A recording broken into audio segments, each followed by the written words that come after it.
Assalamualaikum warahmatullahi wabarakatuh. Kembali lagi bersama saya Nisaul Faiza di podcast Asam Basa.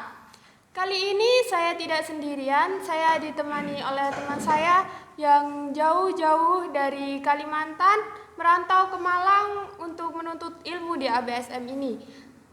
Bagaimana ya cerita liburannya kemarin ketika sebelumnya belum pernah pulang karena COVID? Baik, kita kenalkan teman saya.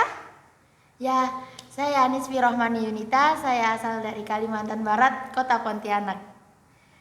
Bagaimana liburannya kemarin setelah sekian lama tidak bertemu dengan orang tua?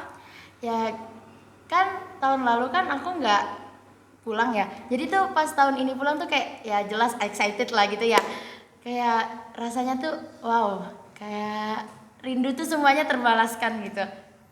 Bagaimana kan jauh ya dari sini ke Kalimantan.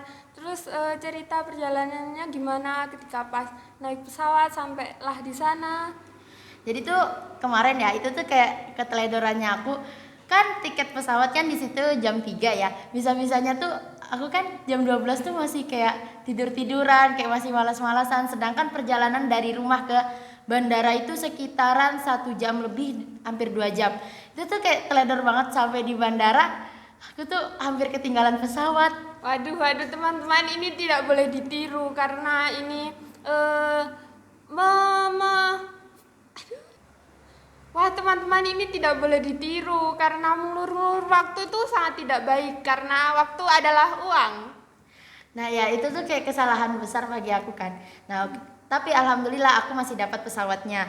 Terus pas di perjalanan ya udah di pesawat, di dalam pesawat kan cuaca bulan kemarin kan kayak cuaca buruk banget ya, sering hujan kayak gitu. Jadi pas di atas itu lampu tanda sabuk pengaman tuh kayak hidup terus. Kalau lampu tanda sabuk pengaman itu hidup, itu tuh berarti tuh ada yang tidak sedang baik-baik saja. Nah bener, nggak lama dari lampu tanda sabuk pengaman itu hidup, pramugari tuh mengumumkan untuk para penumpang tuh mengecek pelampung di bawah kursinya. Kan kayak terdek gitu ya. Waduh, pasti rasanya panik sekali ya. Ya jelas itu panik sekali. Tapi ya alhamdulillah akhirnya aku sampai di Pontianak dengan selamat dan aku bisa bertemu dengan orang tuaku. Aduh, gimana nih waktu hari raya kemarin? Nah, kalau masalah hari raya ya, jelas itu pasti seru banget. Soalnya kan tahun kemarin aku nggak hari raya bersama orang tuaku, terus keluargaku yang di Pontianak ya.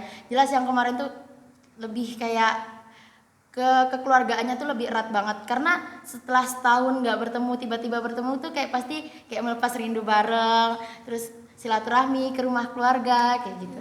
Waduh, pasti seru banget nih. Kan biasanya kalau di hari Idul Fitri itu ada hal yang berbau-bau THR gitu ya. Kan kalau nggak ada THR itu kayak gak afdol gitu di Indonesia ini. Gimana nih THR? Setelah sekian lama nggak pulang. Masalah THR ya, mungkin ya karena udah besar juga ya. Jadi tuh THR-nya nggak terlalu banyak dan nggak kayak masa-masa kecil ya. Banyak gitu, mungkin ini udah terlalu besar jadi ya adalah alhamdulillah.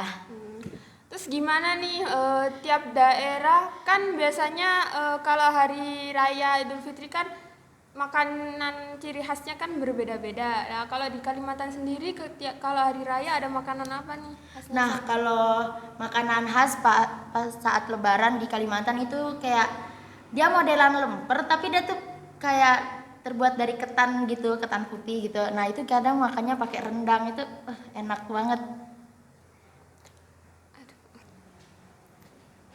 Wah enak sekali pasti makanannya ya. Jadi pengen kesana nih. Ayo ke sana kita jalan-jalan, kita healing kayak gitu, kita mengeksplorasi Kalimantan.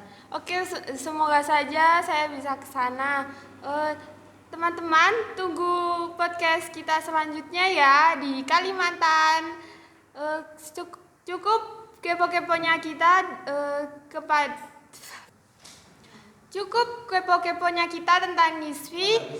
Sampai jumpa di podcast Asam Basa selanjutnya. Wassalamualaikum warahmatullahi wabarakatuh.